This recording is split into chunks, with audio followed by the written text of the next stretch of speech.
Hey everyone, good day to you all. Welcome to the webinar with the Digital Experience community. We're a community of collaborative individuals. We are on Slack and it's for free to join. Basically, it's for us to share our knowledge, being vendor agnostic, but anything in the digital experience space. Today we are doing a webinar. I'm co-hosted by my friend Michael West on the first ever digital experience MVP that we are launching. And we saw a need for this because we kept on getting questions, imposter syndrome, and we tried to do a little bit of socials around it, but we figured, why not have a webinar where we talk about it, and at least it'll get saved to YouTube and LinkedIn for posterity, and we can reuse the same content. So here goes. So the first one is, what is the Digital Experience MVP program all about? So it's the first ever Digital Experience MVP program. MVP stands for Most Valuable Professional. And I think what we're looking for is people who are about sharing their knowledge with the community, any community, right? Digital experience as a whole is huge.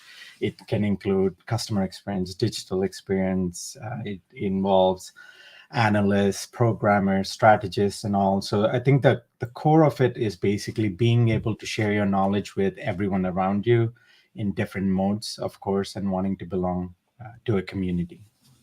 Yeah, I was going to say people have a natural desire that they want to belong to a community. And so we hope that you find the digital experience community for you, something that you want to participate in. Awesome. Who should consider applying to the MVP program?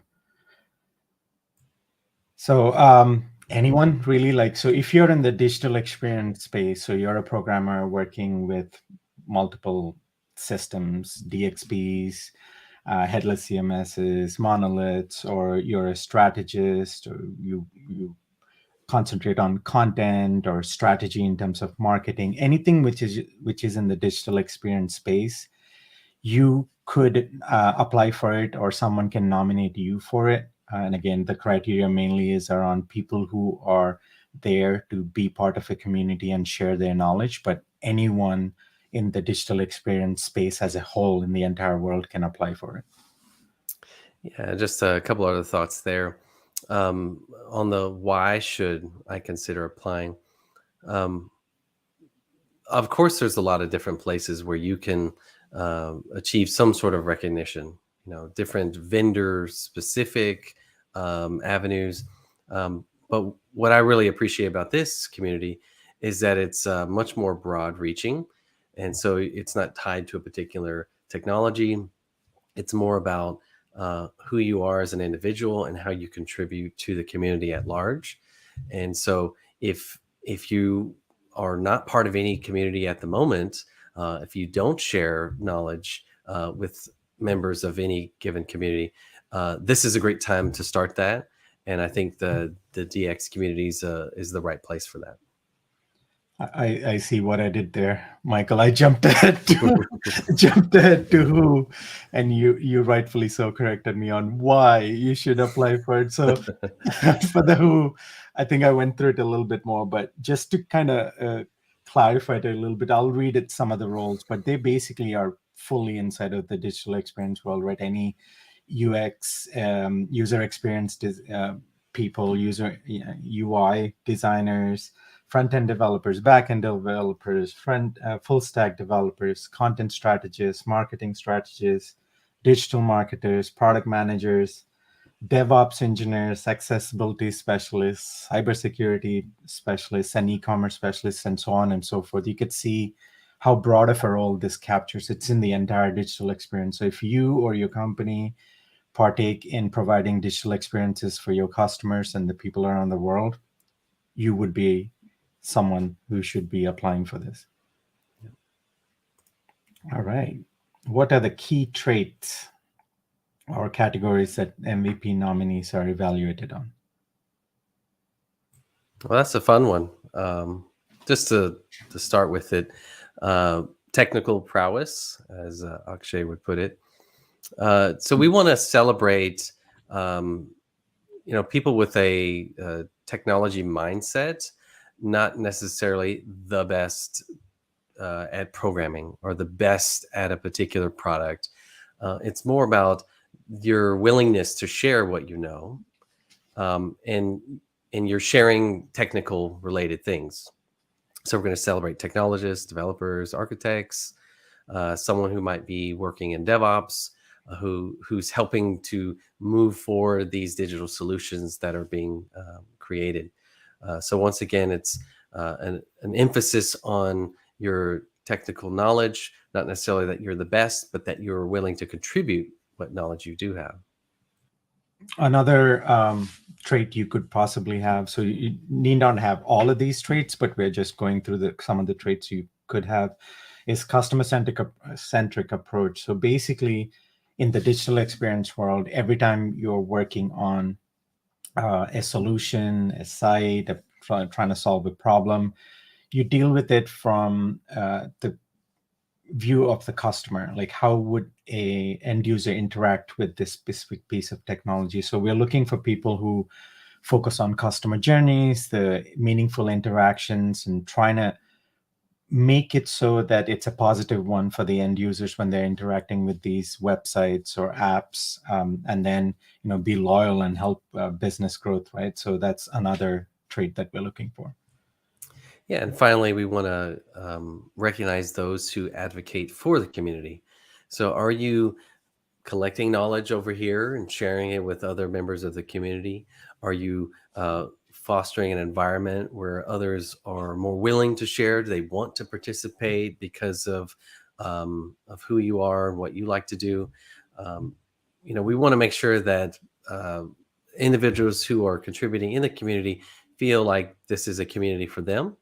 And so if you have, if you believe that you are a member of the community and you are willing to share what information you have, then this is for you.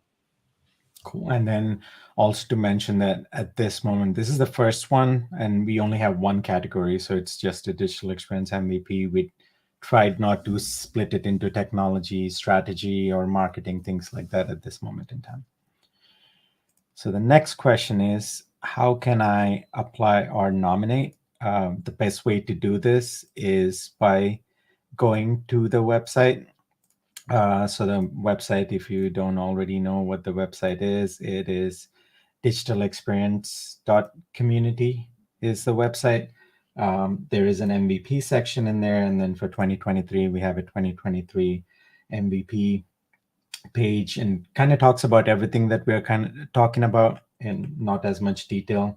But there's a submit application, which will take you to a form, validate that you have a valid email, and walk you through some questions that you need to fill in order to finish your application on there. And once we get the application, within a day or two, we're able to push it onto the website where the list of applications are listed on there. All right, the next one. What is the timeline? So this is an interesting one. So we kind of took inspiration from this MVP program with some of the community MVP programs that we've run in the past. And so this is the fourth try, technically, and those were successful in achieving our goal, which is mainly transparency, right? With a lot of the MVP programs, our goal is to make sure everything is transparent. There is no secret sauce behind the scenes, because we are vendor agnostic. We don't care about how many licenses you've sold or how many customer meetings you've taken. It's more about how willing are you to be part of the community and share your knowledge freely and openly with anyone and everyone.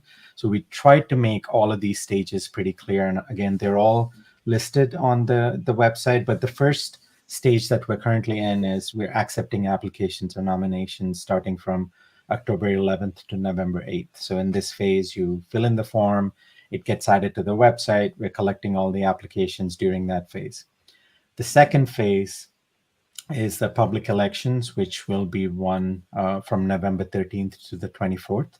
So we take all of these applications and we'll have a public election phase where people will vote on all of the applicants. And once that's done, we take a percentage of those people who have the highest amount of votes, and it will go into a next phase, which is the internal election phase, which is between December 4th and 8th. At this point, our goal will be to pick the top 5 MVP applicants who will receive the award. I'd like to comment that I think this first phase is really the most critical for the process, because if you don't apply, then the chances of you being awarded are zero. And so we want to make sure that you're encouraging your coworkers, you're encouraging other people that you communicate with in the digital experience community at large, whether it be on the DX Slack or somewhere else, LinkedIn. Uh, Encourage others to apply. Give them an opportunity to, submit details about how they contribute, and that's, for some people, that might be the very first time they've applied to anything, and it also could be the start of something really great for their career. So whether they're, you know, just getting started at their job, or they're a seasoned professional, encourage them to apply. Yep, absolutely. So the next one that we have of the questions, explaining a little bit about public and internal election phases. And I know a couple of people have commented that this is a little bit intimidating, and it's interesting because you're putting everything out there, right? You're basically in the application or nomination process, basically saying, here's what I've done. Here's why I think I am eligible to be an MVP because I've done A, B, and C. So in the public election phase, basically all the community members, there'll be an election held inside of the community Slack where people will vote. You get X amount of votes, you go in, you can vote on whichever individuals you choose to, which will narrow down the number of applicants, and then there's an internal election between the ones who are narrowed down to pick the final recipients of the MVP. Again, the second internal election is closed only to the people who were shortlisted, so they vote for each other basically in that election. All right.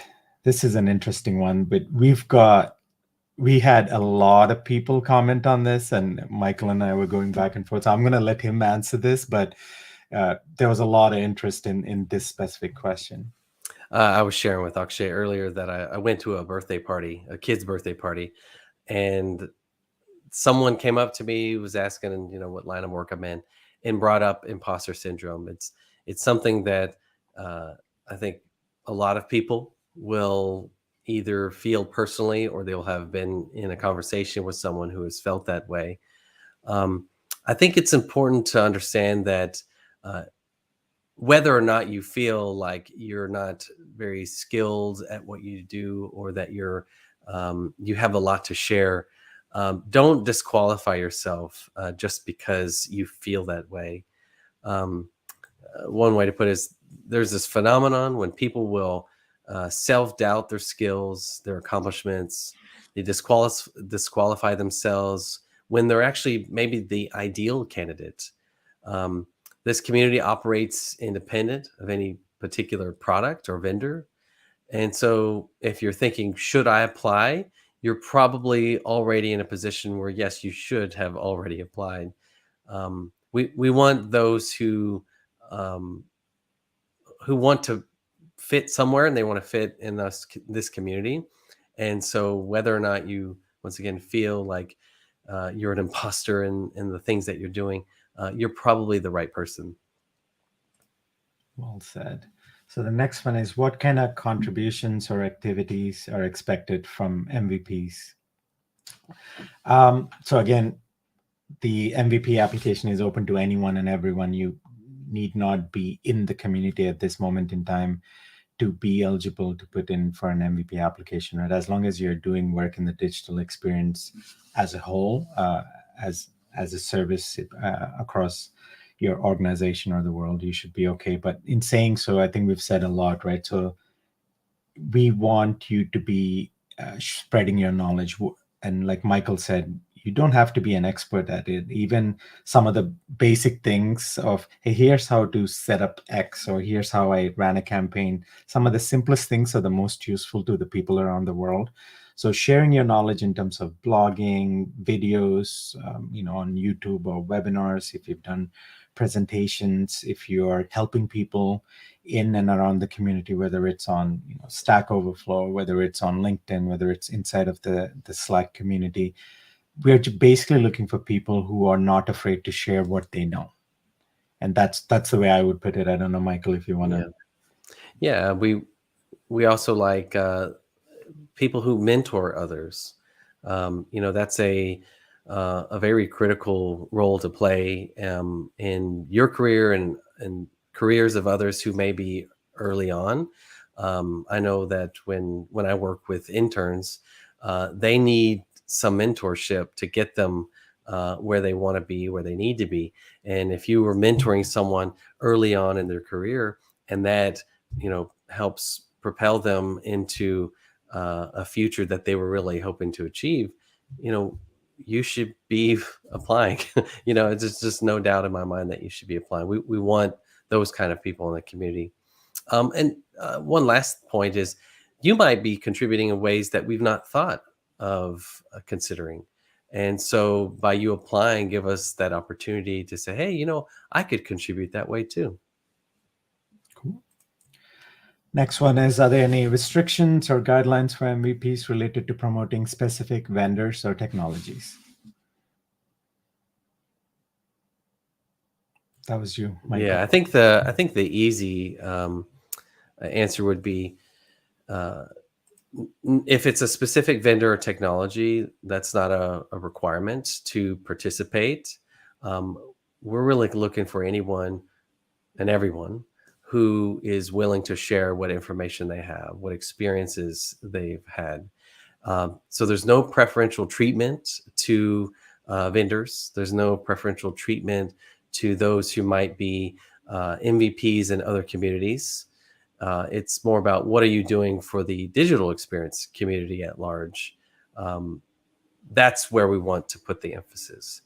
So maybe you've tried and applied to these other areas.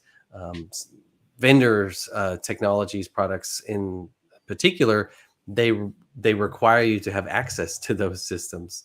And so you might have more knowledge to share, but less access to those products. And so with the DX community, we want to reward those who have knowledge to share, those who have an openness and a willingness to help others, maybe to mentor others, and some of the other things we mentioned before. Thank you. So the next one is, how do I join the Digital Experience Slack community to participate in the public election? Again, like on the website, there's a huge button that says join the community Slack. Essentially click on that. It'll take you to a Slack sign up page, and you're instantly in the community Slack. All right. What are the benefits and recognition what benefits and recognition do MVPs receive within the digital experience community? So I can list a couple, and then go ahead. Yeah. One is recognition from your peers.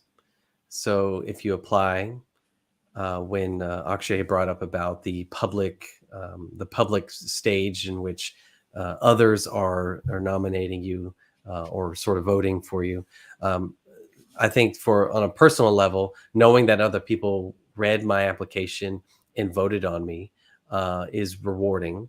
But also to then see that on the website and to see it on LinkedIn, and ultimately, if you win the award, MVP award, then there's public recognition, sort of broadcasted on LinkedIn and all the other social platforms. So just at a very, very bare minimum, having others celebrate you after having applied is an awesome thing. And I think Akshay has some other benefits to share. Yeah, I mean, no, I think it's being in the company of other smart people, right? Like it's always about showcasing the contributions you've done and you'll maybe get more blog visitors, or people will recognize you more and interact with your posts on social of the knowledge that you're sharing. And it's part of building a community where you get closer to the people who are like-minded, so it'll resonate with the people who love your messaging, and you can make new friends. That's what it's always about. All right, the next one is, are there any expectations for MVPs to continue their contributions and involvement? I think in general, right, like in any MVP program, the expectation is that you continue sharing with the community and with the people in social or anyone in the space. And like life, you might be working on a specific piece of technology today, but 6 months later, something else falls into your lap. Your company wants to do something different or try out another technology which is completely in a different space, as in you might be working on a CMS, but now you have to work on an e-commerce system. Completely valid and awesome. And the cool thing about the digital experience MVP is you're not restricted to a specific technology or a vendor or even a segment of the digital experience world. Digital experience world is so wide that as long as you continue sharing your knowledge, I think you're more than eligible to apply for the MVP each year. And that's basically the expectation, is sharing. All right. Next one is, can you share success stories or examples of past MVPs or their contributions? Um, I think so. Since we did mention that this is the first time that we're running this MVP program, and hopefully we'll have some next year. But what I can point you to is, take a look at the list of people who've already applied for it, right? There's about 12 or 14 of them at this moment. Someone like Brian, amazing work that he does in terms of, he's a Microsoft MVP, he's a Content.ai MVP, and he's a Kentico MVP. So there's multiple people on here, and I like looking at these because it makes me very energized when I'm looking at each of the applications, the things they do, look at the links that they have, and trying to go and look at some of the blog posts and things like that. Those are the things which kind of inspire me, and we're hoping that we get some quality applications like this. I know Michael and I have been part of other MVP programs. So it just gets us all pumped when we see these smart individuals pushing out so much knowledge out there. Cool. And then the last one, which I don't have a thing in here for, but basically, how do you stay updated with the announcements and news? I think the best place is LinkedIn. Really, like if you go to our LinkedIn page, follow the digital experience community on the LinkedIn page. We push out a lot of messaging from there, and that's the best place for you to stay updated with what we're doing right now. I was gonna, I was gonna share one more thing. I didn't think to say it on our last question, number, I think it was 14, success stories. When I had first joined one community, I just got training, I just like fresh out of school, and I had nobody to talk to. Nobody at my company had the training. It was a product that we were about to acquire. I think maybe we had licenses, but we hadn't installed anything. And I reached out to a community and started asking for help. And the more I became involved in the community, the more help I received and the more help I was able to offer to other people. And so there was this sort of reciprocal nature of, every time I wanted to help someone, there was someone helping me. We had conversations about it. And then, ultimately being on Slack, also having in-person user groups, it just continued to energize me to offer things that I didn't think before anyone was interested in hearing, or that anyone was going to think it was new for them for the first time. And what you'll begin to realize is, I think Akshay had spoke about this a couple of questions back, was that it may be something very small that you're contributing, but there was someone right there who needed that information. And as you sort of offer up this kind of information, you begin to connect with other people who may know things that you need to know.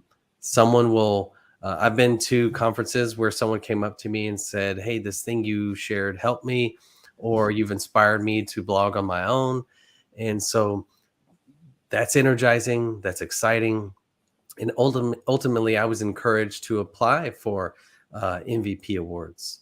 And and and in fact, there may be people who have applied and think, man, I'm just too busy to apply for this year because I don't think I did enough. um, that's probably where you'll see the community rally behind you and say, you know what, you really should be applying, because that work that you invested up front is really carrying over year, and we want to keep you as part of this community. And if you just drop out now, uh, you know, what will you do next? We want to keep you in the community. Well said, Michael. Thank you. And I hope this helps you guys.